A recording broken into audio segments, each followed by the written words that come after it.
Hello everyone, unit 6 gravitation का एक और वीडियो लेके आ गए। पिछले वीडियो में क्या पढ़ा? Kepler's law of planetary motion. और इस वीडियो में क्या पढ़ने वाले हैं?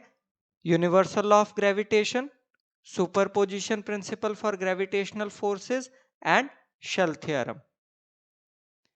यूनिवर्सल लॉ ऑफ ग्रेविटेशन ये क्या कहता है? Every body in the universe attracts every other body with a force which is directly proportional to the product of their masses and inversely proportional to the square of the distance between them। ये law Newton ने दिया था, इसे इसीलिए Newton's law of gravitation भी कहा जाता है। तो हमने कंसिडर किया हमारे पास दो बॉडीज है m1 और m2 जो कि r के डिस्टेंस पे लाई कर रही हैं। सेंटर से डिस्टेंस r मेजर किया और ये एक दूसरे के ऊपर फोर्स F लगा रही है और ये force F law of gravitation के हिसाब से डायरेक्टली प्रोपोर्शनल है to the product of their masses और इनवर्सली प्रोपोर्शनल है to the square of the distance between them. अगर मैं इन दोनों स्टेटमेंट्स को जोड़ देता हूं तो मैं लिख सकता हूं F is proportional to m1 m2 upon r square. अगर मैं प्रोपोर्शनलिटी का साइन हटाता हूं तो एक कांस्टेंट लगाता हूं g, जिसे मैं कहता हूं यूनिवर्सल ग्रेविटेशनल कांस्टेंट और जिसकी वैल्यू होती है 6.67 into 10 to the power of -11 newton metre square पर केजी स्क्वायर। तो मेरा फॉर्मूला बना F equal to G m1 m2 upon r square. Universal law of gravitation in vector form. तो हमने कंसिडर किया कि हमारे पास दो बॉडीज है A और B having masses m1 m2 separated by a distance r। तो हमने कहा let r12 is the unit vector from A to B, जैसा कि आपको ब्लू एरो से दिखाई दे रहा है। r21 unit vector from B to A।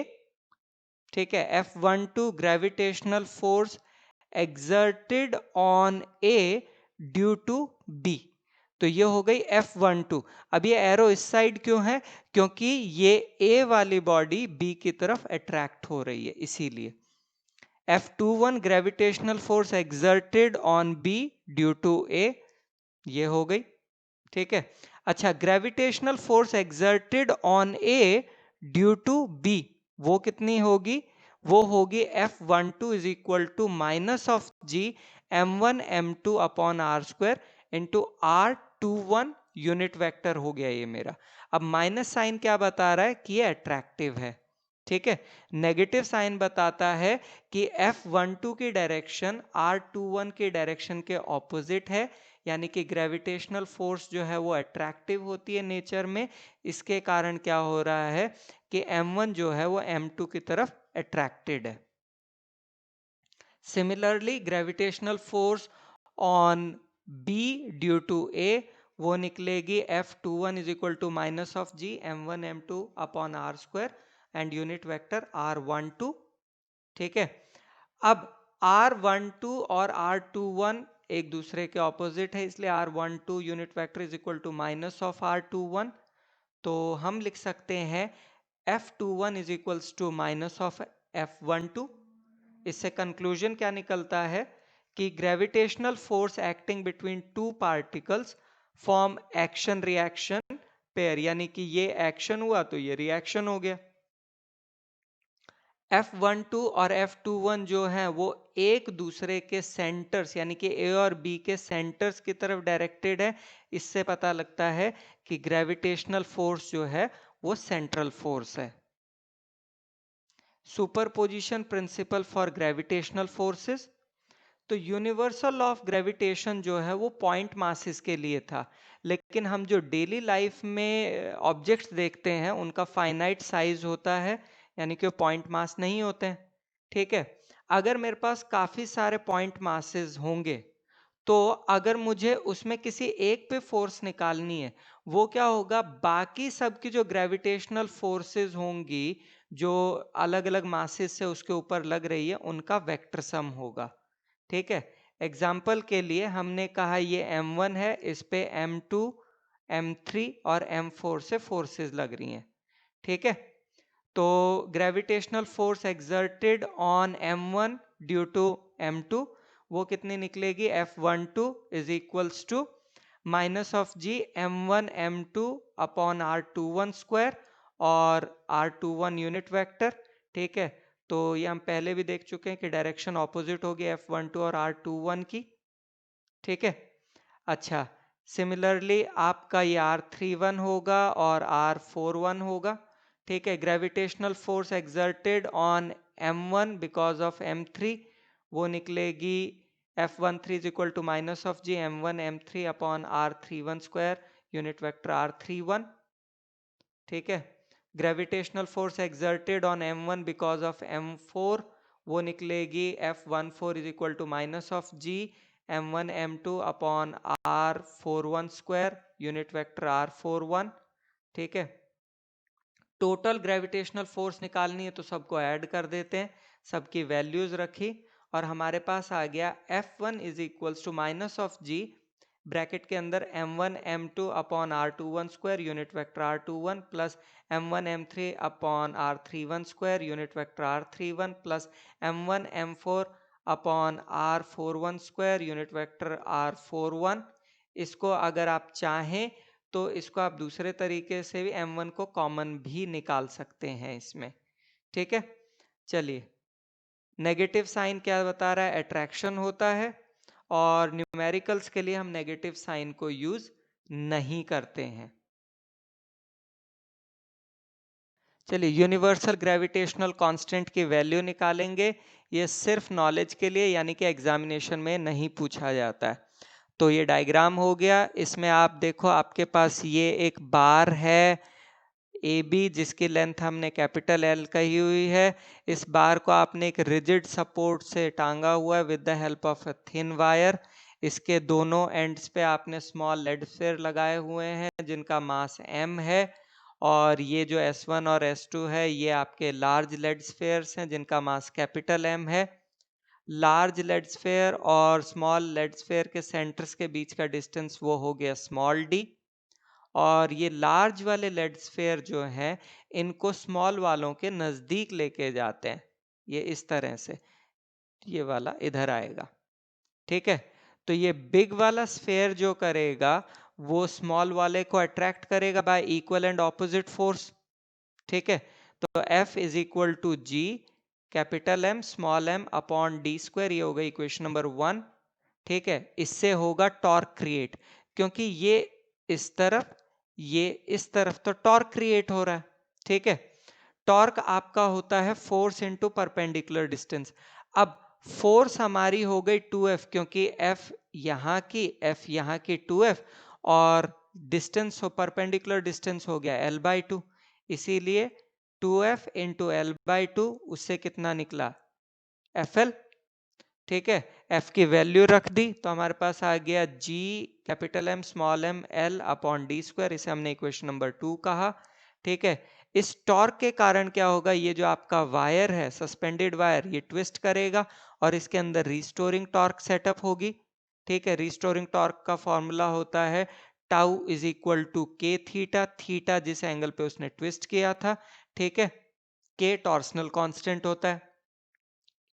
2 और 3 से देखें इक्विलिब्रियम में तो हमारे पास आता है G इज इक्वल टू के theta D square upon capital M small m into capital L। मेरे पास ये सारी वैल्यूज होंगी, मैं रखता हूं तो G की वैल्यू निकलती है 6.67 into 10 to the power of -11 newton metre square पर केजी स्क्वायर। शेल थ्योरम फिर नॉलेज के लिए है। देखिए, gravitational force between extended object जैसे कि अर्थ और एक पॉइंट मास के बीच में आप सिंपल मैथमेटिकल फॉर्म में तो नहीं लिख सकते। क्यों? क्योंकि आपका एक्सटेंडेड बॉडी के अंदर जितने भी पॉइंट मास है वो आपके गिवन ऑब्जेक्ट जो होगा उसके पॉइंट मास पे फोर्सेस लगाएंगे, बट वो सारी फोर्सेस सेम डायरेक्शन में नहीं होती है। तो हमें क्या करता है, उन फोर्सेस को वेक्टर फॉर्म में ऐड करके और तब टोटल फोर्स निकालते हैं।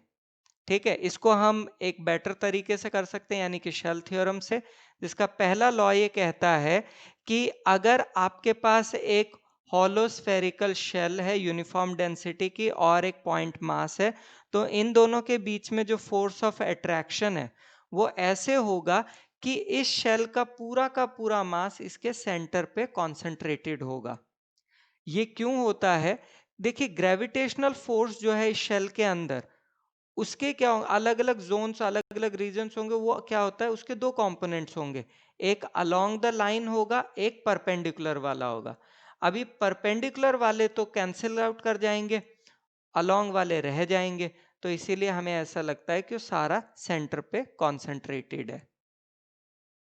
सेकेंड लॉ कहता है कि अगर आपका पार्टिकल शेल के अंदर है तो उस पर ग्रेविटेशनल फोर्स जो है वो जीरो होगी। ठीक है, ऐसा क्यों होता है? क्योंकि शेल के अंदर जो अलग अलग रीजन्स हैं वो इस पॉइंट मास को अलग अलग डायरेक्शंस में अट्रैक्ट करेंगे, तो सारी फोर्सेस कैंसिल आउट कर जाती है। चलिए कुछ एग्जांपल्स करते हैं कॉन्सेप्ट क्लैरिटी के लिए। पहला, 3 point masses of mass m kg are fixed at the vertices of an equilateral triangle। भाई डायग्राम में दिखाई दे गया, ठीक है। अच्छा, अब हमसे क्या बोला, what is the force acting on a mass 2m placed at the centroid. Diagram में देखो 2m वाला मास रख दिया सेंट्रॉइड पे जो g है, ठीक है। हमसे बोला है ये फोर्स निकालने के लिए, ठीक है भाई। तो force of attraction between a and g कितनी निकलेगी? G M into two M upon 1 square. 1 square क्यों लिया हुआ है? क्योंकि आपका यहाँ दिया ए जी बी जी और ये सब 1 है, तो ये आ गया 2 GM स्क्वायर अलॉन्ग जी ए बना दिया, ठीक है। बी और जी में निकाला 2 GM square along G B, G और सी में निकाला तो 2 GM square along G C, ठीक है। अब हम क्या करते हैं, एफ जी बी और एफ जी सी का रिजल्टेंट निकालते हैं, तो वो निकलेगा under root of F G B square plus F G C square plus 2 FGB GC cos 120। ये एंगल 120 है। ये कैसे आएगा वो आप सिंपल मैथमेटिक्स से निकाल सकते हैं, ठीक है। हमने वैल्यूज रखी तो ये कितना निकला आपका, अंडर रूट में एफ जी बी स्क्वायर यानी कि एफ जी बी के बराबर यानी कि 2 GM स्क्वायर के बराबर अलॉन्ग जी डी, ठीक है।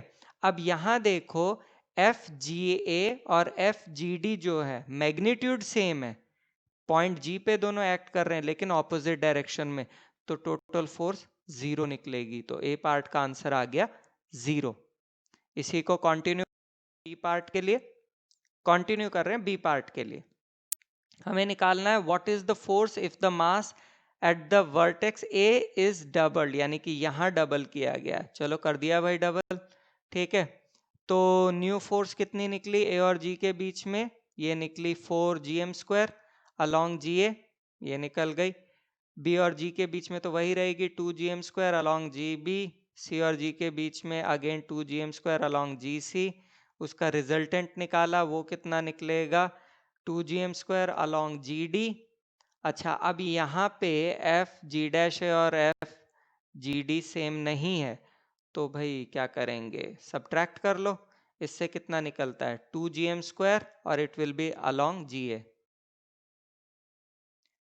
Question number 2. Two uniform solid spheres of radii r and 2r are at rest with their surfaces just touching. Find the force of gravitational attraction between them if density of spheres be rho. ठीक है, तो ये हो गया पहला 2r का radius, दूसरा r का रेडियस। अच्छा, मास of sphere with radius 2r, वो निकलेगा m1 is equal to row v1, यानी कि रो इंटू 4/3 पाई 2r का cube. Mass of sphere with radius r, वो निकलेगा m2 is equal to rho into 4/3 pi r cube. Force of attraction between the spheres होगी F equal to G m1 m2 upon 3r का square, क्योंकि 2r plus r 3r होगा। Values रखे m1 m2 की, solve किया तो F निकलता है 128 upon 81 pi square rho square r4। Question number 3. The gravitational force between two blocks is F. What would happen if the mass of the blocks, both the blocks as well as the distance between them is doubled? तो पहले में F is equal to G m1 m2 upon r square. New force of attraction F dash होगा G m1 dash into m2 dash upon r dash square. Values रखी, m1 की जगह 2m, m2 dash की जगह 2m2 और r dash की जगह 2r लिखा, सॉल्व किया तो ये निकलता है f के बराबर ही आ रहा है, यानी कि f dash is equals to f। अब आ जाते हैं, रिकैप कर लेते हैं क्या क्या पढ़ा है भाई। Universal of gravitation F equal to G m1 m2 upon r square. G is universal gravitational constant. Value of G 6.67 into 10 to the power of minus 11 Newton meter square per kg square। Cavendish ने निकाली थी। Vector form में हमने निकाला। Shell theorem पढ़ी। पहला कहता है कि अगर बाहर है शेल के पॉइंट मास तो ऐसा होगा फोर्स ऑफ अट्रैक्शन कि बड़ी वाली शेल का सारा मास सेंटर में कॉन्सेंट्रेटेड है, और दूसरा कहता है कि अगर पार्टिकल अंदर है तो उस केस में ग्रेविटेशनल फोर्स 0 होगी। चलिए असाइनमेंट, ये है आपके लिए 4 क्वेश्चंस। पॉज करो वीडियो को, ट्राई करो और फिर प्ले करके देखो आंसर्स मैच करते हैं या नहीं। Assignment answers. Question number 1. Distance between two bodies is increased to 3 times its original value. What is the effect on the gravitational force between them? तो r डिस्टेंस पे कितनी होती है? F equal to G m1 m2 upon R square. Distance हो गया 3r, उसमें कितनी निकलेगी? F dash is equal to G m1 m2 upon R dash square. r dash की जगह 3r लिखा, सॉल्व किया तो ये आ गया 1/9 f, यानी कि F dash is equal to 1/9 of f। Question number 2. Answer the following. You can shield a charge from electrical forces by putting it inside a hollow conductor. Can you shield a body from the gravitational influence of nearby matter by putting it inside a hollow sphere or by some other means? तो ऐसा नहीं कर सकते। क्यों? क्योंकि gravitational force जो है वो इंडिपेंडेंट होती है नेचर ऑफ मटेरियल मीडियम के, जबकि इलेक्ट्रिकल फोर्स उस पर डिपेंड करती है। ठीक है, तो ग्रेविटेशनल फोर्स ना तो नेचर ऑफ मटेरियल मीडियम पे डिपेंड करती है और ना ही अदर ऑब्जेक्ट्स के स्टेटस पे डिपेंड करती है, तो आप इसे क्या है शील्ड नहीं कर सकते उससे। B part, if you compare the gravitational force on the earth due to the sun to that due to the moon, you will find that the sun's pull is greater than the moon's pull. However, the tidal effect of the moon's pull is greater than the tidal effect of sun. क्यों भाई? तो देखो भाई, tidal effect depend करता है inversely to the cube of the distance. ठीक है, gravitational force depend करती है inversely to the square of the distance. तो distance between moon and earth कम है as compare to the distance between sun and earth, तो tidal effect जो होगा मून का वो ज्यादा होगा। ठीक है, as compare to the tidal effect of sun, क्योंकि हमने क्या कहा, tidal effect inversely proportional to the cube of distance. ठीक है, तीसरा question, 3 uniform spheres each having mass small m and radius r are kept in such a way that each touches the other to find the magnitude force on any sphere. तो ये हो गया A, ये हो गया B, ये हो गया C। ठीक है, इनका बन गया राइट एंगल ट्राइंगल। 2r का हो जाएगा डिस्टेंस, क्योंकि सेंटर से ये r, ये भी r, तो ये 2r हो गया। ठीक है, एंगल मैंने बता दिया 60 डिग्री। C और A के बीच में फोर्स निकालेंगे। हाँ जी, ये चेंज हो गया ना कलर, तो ये निकलेगी G M M upon 2r का होल स्क्वायर, यानी कि G M square upon 4r square along C A बना दिया, ब्लू से दिखाई दे रहा है। सी और बी के बीच में देखो फिर कलर चेंज हो गया, ये निकलती है G M square upon 4r square. Magnitude तो सेम ही है, डायरेक्शन हो गया अलॉन्ग सी बी। अब इन दोनों का रिजल्टेंट अगर निकालना है, यानी कि स्फेयर सी के ऊपर, तो वो किससे निकलेगा? आपका पैरेललोग्राम लॉ से। ठीक है, वो हमने क्या किया, इसमें under root of F C A square plus F C B square plus 2 cos 60, क्योंकि एंगल 60 डिग्री है, कॉस 60 1/2 होता है, और एफ सी ए और सी बी सेम ही है, तो हमने सी बी को भी सी ए से रिप्लेस किया, सॉल्व किया, तो ये हमारे पास आता है under root of 3 into F C A, यानी कि under root of 3 G M square upon 4r square. ये रिजल्टेंट निकल गया भाई। ठीक है, सिमिलरली आप ए और बी के लिए निकाल सकते हो। Question number 4, a rocket is fired from the earth towards the sun. At what distance from the Earth's center is the gravitational force on the rocket? 0, mass of sun दिया हुआ है, मास ऑफ अर्थ दिया हुआ है, ऑर्बिटल रेडियस दिया हुआ है। ठीक है, तो ये हो गया अर्थ, ये हो गया सन, दोनों के सेंटर से डिस्टेंस हो गया आर। हमने पॉइंट पी लिया जहाँ पे ग्रेविटेशनल फोर्स दोनों की कैंसिल आउट कर जाएगी। Gravitational force of earth at point P which is at a distance X, ये निकलेगी G mass of earth into mass of the rocket upon X square. ठीक है, अब पी पॉइंट पे निकालोगे ड्यू टू द सन, तो डिस्टेंस हो गया आर माइनस एक्स, ये निकलेगी G mass of sun into mass of rocket upon R minus X whole square.